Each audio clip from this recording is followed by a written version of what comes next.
आम आदमी पार्टी एक बार फिर सवालों के घेरे में है। आम आदमी पार्टी के नेता सिर्फ आरोप लगाकर भाग जाते हैं, लेकिन अब आम आदमी पार्टी की दाल ही नहीं गल रही। हर तरफ से आम आदमी पार्टी को झटका लग रहा है। वहीं आम आदमी पार्टी के सांसद संजय सिंह लगातार पीएम मोदी पर सवाल उठा रहे हैं। पीएम मोदी पर ये कहकर निशाना साध रहे हैं कि वो इजरायल और अमेरिका की आलोचना क्यों नहीं कर रहे हैं। पीएम मोदी ने ईरान के सुप्रीम लीडर खामनेई की हत्या पर श्रद्धांजलि क्यों नहीं दी। खामनेई की हत्या को लेकर इजरायल और अमेरिका की निंदा क्यों नहीं की। वहीं अब पीएम मोदी ने आम आदमी पार्टी पर करारा प्रहार किया है। वहीं आम आदमी पार्टी के नेता ये आरोप लगा रहे हैं कि दिल्ली पुलिस उनका पीछा कर रही है।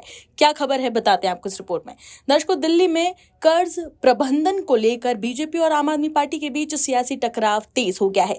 दिल्ली बीजेपी अध्यक्ष वीरेंद्र सचदेवा ने आप के दिल्ली प्रदेश अध्यक्ष सौरभ भारद्वाज के उस बयान की कड़ी आलोचना की है जिसमें दिल्ली सरकार द्वारा 1000 करोड़ रुपए के ऋण प्रबंधन पर सवाल उठाए गए थे। सचदेवा ने इसे राजनीतिक बयानबाजी बताते हुए कहा कि राज्य सरकारों के लिए ऋण लेना सामान्य प्रशासनिक प्रक्रिया का हिस्सा है। वीरेंद्र सचदेवा ने कहा कि राज्य सरकारें विकास कार्यों और वित्तीय प्रबंधन के लिए भारत सरकार रिजर्व बैंक या फिर रिजर्व बैंक की अनुमति से किसी वित्तीय संस्था अथवा खुले बाजार से अल्पकालिक या दीर्घकालिक ऋण लेती रही है। उन्होंने कहा कि ये एक स्थापित और सामान्य प्रशासनिक व्यवस्था है जिसे राजनीतिक रंग देने की कोशिश नहीं की जानी चाहिए। सचदेवा ने आरोप लगाया कि आपकी सरकार भी अतीत में कई बार ऋण ले चुकी है। उन्होंने कहा कि अरविंद केजरीवाल सरकार ने वर्ष 2020 और 22 में भी भारत सरकार से ऋण की मांग की थी। इसके अलावा आतिशी सरकार ने नवंबर 2024 में चुनाव से ठीक पहले राष्ट्रीय लघु बचत कोष से 10,000 करोड़ रुपए का कर्ज लेने का प्रस्ताव रखा था,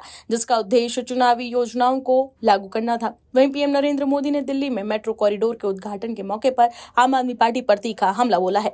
उन्होंने कहा कि पिछले कुछ वर्षों में राजधानी में विकास से जुड़े कई कामों को जानबूझकर रोका गया। प्रधानमंत्री ने कहा कि अब सरकार दिल्ली के विकास को तेज गति देने के लिए मिशन मोड में काम कर रही है। पीएम मोदी ने अपने संबोधन में कहा कि केंद्र सरकार राजधानी के बुनियादी ढांचे को मजबूत बनाने के लिए लगातार काम कर रही है। उन्होंने बताया कि सड़कों, मेट्रो और अन्य सार्वजनिक सुविधाओं के विस्तार में दिल्ली के लोगों को बेहतर यातायात और आधुनिक सुविधाएं मिल रही है।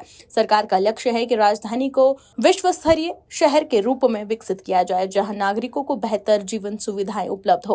उन्होंने आगे कहा कि दिल्ली के विकास के साथ साथ पर्यावरण संरक्षण पर भी विशेष ध्यान दिया जा रहा है। यमुना नदी की सफाई और हरित परियोजनाओं के जरिए राजधानी को स्वच्छ और प्रदूषण मुक्त बनाने की दिशा में कई कदम उठाए जा रहे हैं। प्रधानमंत्री ने भरोसा जताया कि आने वाले समय में इन प्रयासों का सकारात्मक असर दिल्ली के नागरिकों के जीवन में साफ दिखाई देगा। पीएम मोदी ने अपने संबोधन में आम आदमी पार्टी को आड़े हाथों में लेते हुए कहा कि दिल्ली 1 साल पहले जिस आपदा से मुक्त हो पाई वो बेहद जरूरी था। उन्होंने कहा कि अगर पहले की सरकार सत्ता में ना होती तो मेट्रो फेज 4 का प्रोजेक्ट काफी पहले ही पूरा हो गया होता। प्रधानमंत्री के मुताबिक पिछली सरकार ने राजनीतिक स्वार्थ के कारण राजधानी के लाखों लोगों की सुविधा को नजरअंदाज किया। वहीं आम आदमी पार्टी के दिल्ली प्रदेश अध्यक्ष सौरभ भारद्वाज ने एक्स पर लिखा है कि सुबह से मेरी गाड़ी के पीछे 2 काले शीशे वाली गाड़ियां चल रही है, शायद पुलिस है, सादे कपड़ों में है। वहीं आम आदमी पार्टी के सांसद संजय सिंह ने एक्स पर अपना वीडियो शेयर करते हुए लिखा है कि मोदी ने जानबूझकर देश को महंगाई की आग में धकेल दिया।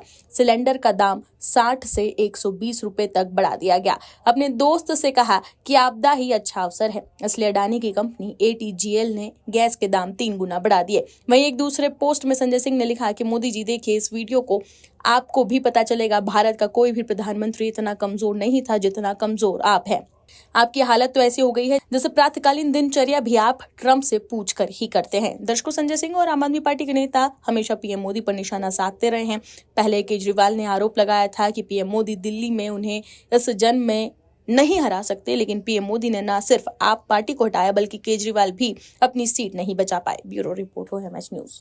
आप दर्शकों से विनम्र निवेदन है कि चैनल को सब्सक्राइब जरूर करें